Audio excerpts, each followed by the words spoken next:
جو شخص قطع رحم کرتا ہے اس کے لیے شدید حدیث موجود ہے. امام باقر علیہ السلام سے حدیث ہے، وہ کہہ رہے ہیں قال لی، کہا میرے لیے، ابی علی ابن الحسین صلوات اللہ علیہما، مجھ سے کہا ہے میرے پدر نے، یعنی کس نے؟ امام سجاد علیہ السلام نے، جو امام حسین علیہ السلام کے فرزند ہے، اور دونوں پر صلوات ہو. کیا کہہ رہے امام باقر علیہ السلام کہ امام سجاد نے مجھ سے یہ کہا. کیا کہا؟ یا بنیا انظر خمسۃ فلا تصاحبہم، 5 لوگوں سے خبردار رہنا، 5 افراد سے بچ کے رہنا، ان کے ساتھ نہ ہمراہ ہونا، یعنی نہ ان کے ساتھ مصاحبت کرنا، یعنی نہ ان کے ساتھ ملنا جلنا، کوئی کنیکشن نہ رکھنا. لا تحادثہم، ان سے بات چیت بھی نہ کرنا. خوب. لا ترافقہم، ان سے دوستی بھی نہ کرنا. خوب. کون سے 5 لوگ ہیں؟ الکاذب. پھر انہوں نے توضیح دی ہے کہ کیوں کاذب کے ساتھ دوستی نہیں کرنا. وہ کہتے ہیں کاذب ایک سیراب کی طرح ہے، ایک میراج کی طرح ہے. جب آپ ریگستان میں ہوتے ہیں تو دور آپ کو ایسے نظر آتا ہے کہ وہاں سمندر ہے، لیکن وہاں سمندر نہیں ہوتا ہے، وہ دھوکا ہوتا ہے.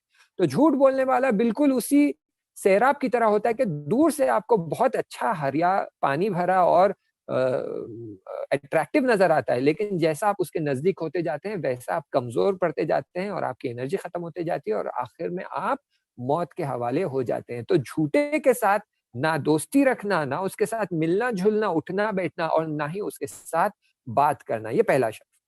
پھر وہ کہتے ہیں الفاسق، دوسرا وہ شخص جو فاسق ہے، جو گناہ کرتا ہے، جھوٹ بولتا ہے اور فسق کرتا ہے، یعنی بری عادتوں میں پھنسا ہوا ہے، اس سے دور رہنا. اس کی بھی انہوں نے توضیح دی. البخیل، کہا کہ بخیل سے دور رہو. کیوں؟ وہ چاہتا ہے کہ وہ تمہارا مال ہڑپ لے اور تمہیں کم سے کم چیز لوٹائے. پھر اس کے بعد کہتے ہیں ایاک و مصاحبۃ القاطع للرحم.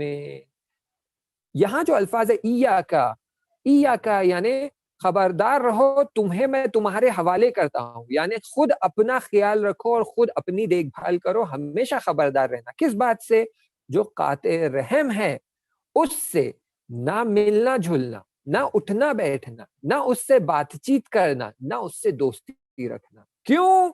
کیونکہ امام سجاد علیہ السلام کہہ رہے ہیں کہ وَوَجَدْتُهُ مَلْعُونًا فِي كِتَابِ اللَّهِ، میں نے اسے خدا کی کتاب میں ملعون پایا ہے.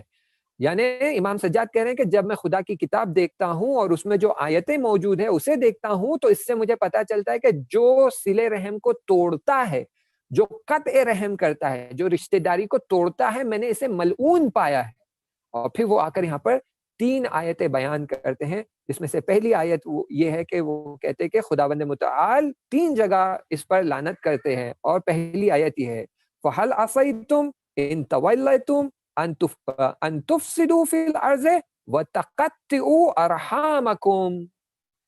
اس کا مطلب یہ ہے کہ جب ہم تمہیں حکومت دیتے ہیں تو تم زمین میں فساد برپا کرتے ہو اور اپنے رشتہ داروں سے رشتہ داری توڑتے ہو. اولئک الذین لعنہم اللہ، ان پر خدا لعنت کرتا ہے. پھر وہ کہتے ہیں فَأَصَمَّهُمْ وَأَعْمَى أَبْصَارَهُمْ، پھر میں نے انہیں بہرا اور اندھا کر دیا ہے کہ یہ پھر نہ دیکھ پائیں گے اور نہ سن پائیں گے. پھر وہ کہتا ہے خداوند متعال کہ کیا پھر تم قرآن میں غور و فکر نہیں کرتے؟ یعنی یہ کہ خداوند متعال کہہ رہا ہے کہ جو قطع رحم کرتا ہے اس پر میں لعنت کرتا ہوں. اس لیے امام سجاد کہہ رہے ہیں کہ میں اسے قرآن میں ملعون پاتا ہوں. پھر دوسری آیت میں خداوند متعال کہہ رہے ہیں الذین یغضون عہد اللہ من بعد میثاقہ. یغضون یعنی توڑنا.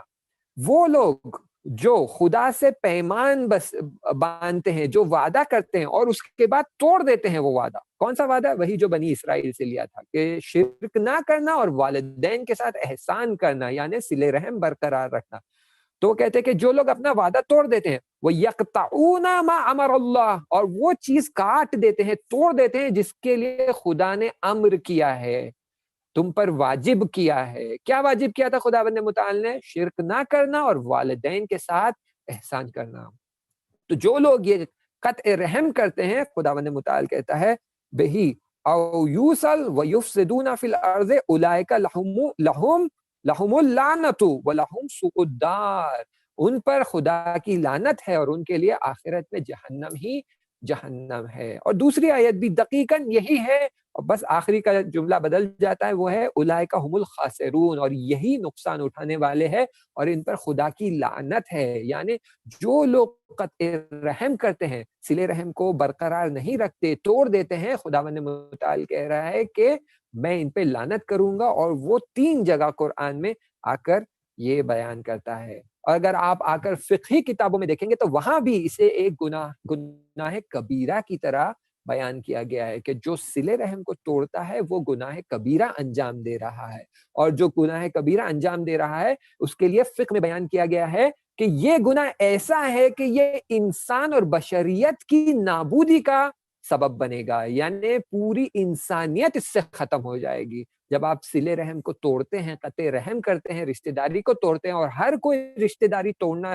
شروع کر دیتا ہے، تو اس سے انسان فنا اور نابود ہو جاتا ہے۔ اور کئی روایتوں میں یہ ملتا ہے کہ جو قطع رحم کرتا ہے، کہا جاتا ہے کہ جنت کی خوشبو 1000 سال دور سے آپ تک آتی ہے، یعنی اگر جنت سے آپ 1000 سال کی دوری پر کھڑے ہیں تب بھی آپ کو جنت کی خوشبو آئے گی، لیکن جو قطع رحم کرتا ہے اسے جنت کی خوشبو بالکل نصیب نہیں ہوگی۔ خدا فرماتے ہیں کہ قطع رحم سے دعا قبول نہیں ہوتی، یعنی آپ قطع رحم کرتے ہیں، اپنی رشتہ داری توڑ دیتے ہیں، اسے مینٹین نہیں کرتے ہیں، تو آپ جو بھی دعا کرتے ہیں آپ کی دعا قبول نہیں ہوتی ہے، وہ اوپر جاتی ہی نہیں ہے۔ کیوں؟ کیونکہ آپ نے قطع رحم کر دیا ہے۔ آپ جب اپنے رشتہ داروں کا خیال نہیں رکھتے تو پھر آپ کا خیال کوئی اور رکھنے والا نہیں رہے گا، وہ آپ کی دعاؤں کو نہیں سنے گا۔ قیامت کے دن جب ایسا لگتا ہے، یہ بڑی سخت اور عجیب حدیث ہے، جب میں نے پڑھا یہ حدیث تو میں خود کافی تعجب کرنے لگا۔ کہتے ہیں کہ قیامت کے دن جب آپ کا حساب کتاب ہو رہا ہے، آپ آگے بڑھ رہے ہیں، آپ کی نیکیوں کا حساب ہو رہا ہے، آپ کو بتایا جا رہا ہے آپ نے یہ نیکی کی، آپ نے یہ نیکی کی، آپ کو یہ ثواب مل رہا ہے، یہ ثواب مل رہا ہے، آپ بہت خوش ہو رہے ہیں، آپ کو لگ رہا ہے سب کچھ آسانی سے ایزیلی چلے جا رہا ہے، it's like a cake walk, اور آپ پورے صراط پہ سے گزر رہے ہیں۔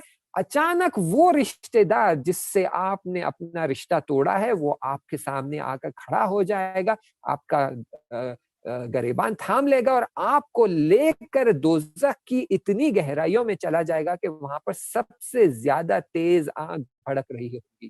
یعنی ناگہان یہ ہوگا، آپ سوچ رہے ہیں سب کچھ اچھا چل رہا ہے، everything is going fine, everything is hunky dory and pleasant، suddenly آپ کے سامنے وہ شخص آ جائے گا کہ جس سے آپ نے قطع رحم کیا تھا، وہ آپ کا گریبان پکڑے گا اور وہ آپ کو دوزخ کی گہرائیوں میں لے کر جائے گا۔ یہ رسول خدا کی حدیث ہے صلی اللہ علیہ وآلہ وسلم کی۔